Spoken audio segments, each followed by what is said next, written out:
جو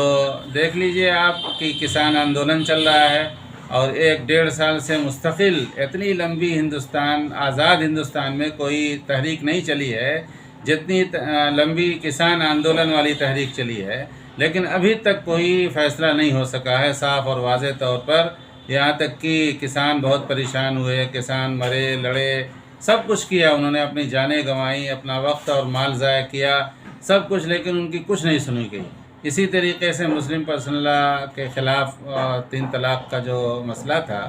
اس میں بھی یہی کیا گیا، یہاں تک کہ زور زبردستی یا ضد میں آ کر یعنی اس کے خلاف قانون پاس کر دیا گیا 3 طلاق کے خلاف، کہ 3 طلاق جو ہے وہ 1 طلاق مانی جائے گی، یا اس میں مداخلت کی گئی شریعت کے، حالانکہ جو قانون شریعت کا ہے، قرآن کا ہے، حدیث کا ہے، اس میں ادنیٰ مداخلت بھی مسلمان برداشت نہیں کر سکتا۔ اس کے خلاف ہماری لڑائی یعنی مسلم پرسنل لا بورڈ کی لڑائی جاری ہے اور انشاءاللہ اس میں ہم کو فتح حاصل ہوگی۔ شریعہ قانون کے خلاف جن مسلم خواتین نے سرکار کی حمایت کی تھی، اور ان کے بہت سے ایسے مسائل جو مسلم خواتین کے تھے جو آج بھی جوں کے توں پڑے ہوئے ہیں، تو اس کے ترمیم کرنے سے اور مسلم جو یہ خواتین کے لیے بنائے گئے ہیں طلاق قانون، اس کو نافذ کرنے سے کیا سمجھتے ہیں کہ کتنا فائدہ ہوا اور کتنا بڑا نقصان ہوا؟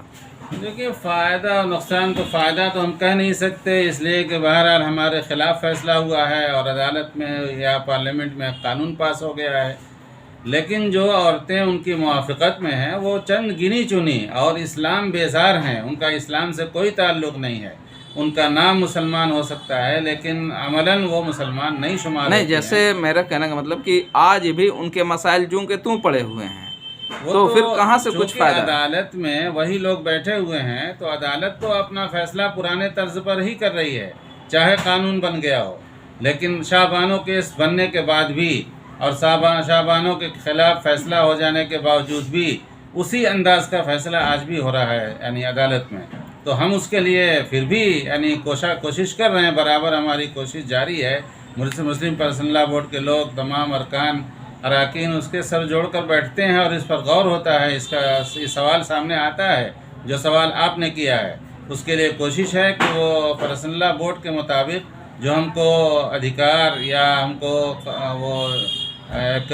وہ ادھیکار ملا ہوا ہے اسی کے مطابق فیصلہ ہو، اس میں کوئی مداخلت سرکار کی نہ ہو۔ مطلب سرکار نے جو مداخلت کی ہے، کیا سمجھتے ہیں کہ صرف مسلم دشمنی کی وجہ سے اس کی باریکی کو سمجھا نہیں اور مسلم دشمنی کے ناطے ایک قانون بنا دیا؟ ظاہر ہے کہ وہ قرآن اور حدیث کو کیا سمجھیں گے، یا اس کی باریکی کو ہمارے علماء ہی سمجھ سکتے ہیں، سرکار بالکل نہیں سمجھ سکتی ہے۔ سرکار نے تو بالکل دوسروں کے کہنے اور سکھانے پڑھانے میں آ کر یہ مسلم دشمنی میں ایسا فیصلہ کیا ہے، ورنہ مسلم دشمنی نہیں ہوتی تو ظاہر ہے کہ وہ قرآن میں مداخلت نہیں کرتے۔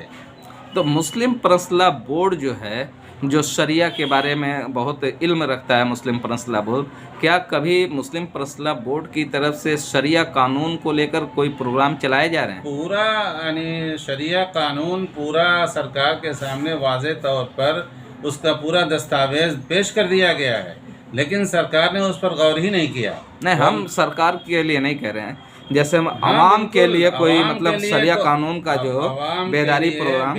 پروگرام، اصلاح معاشرہ پروگرام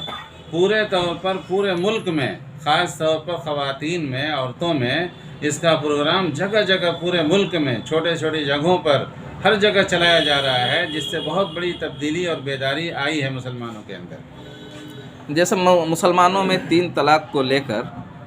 2 طبقہ ہے، ایک 3 طلاق ایک بار میں مان لیتا ہے اور ایک 3 طلاق کو 3 بار میں مانتا ہے، لیکن جہاں تک سرکار کا سوال ہوتا ہے تو دونوں طبقے سرکار کی اس بات سے متفق نہیں ہے۔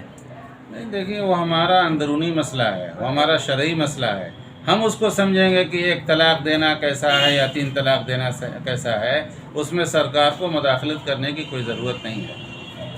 کیا امید کریں کہ مولانا جمال صاحب کے آ جانے سے مسلم پرسنل لا کو کس طریقے سے فائدہ پہنچائیں گے، یا مسلم مسائل کو کس طریقے سے مسلم پرسنل لا کے فورم پہ رکھیں گے؟ ظاہر ہے کہ یہ علاقہ ہمارا جو تھا مشرقی اتر پردیش کا، یہاں پر کوئی مسلم پرسنل لا کی نمائندگی نہیں تھی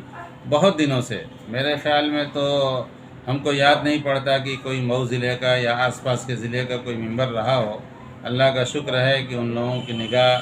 میرے اوپر گئی ہے. اللہ سے دعا ہے کہ اللہ تعالیٰ ہم کو توفیق دیں کہ ہم یعنی پرسنل لا بورڈ کی ضرورت کے مطابق یا مسلمانوں کے جو مسائل ہیں ان کی ضرورت کے مطابق ہم کام کرنے کی کوشش کریں گے انشاءاللہ. بہت بہت شکریہ.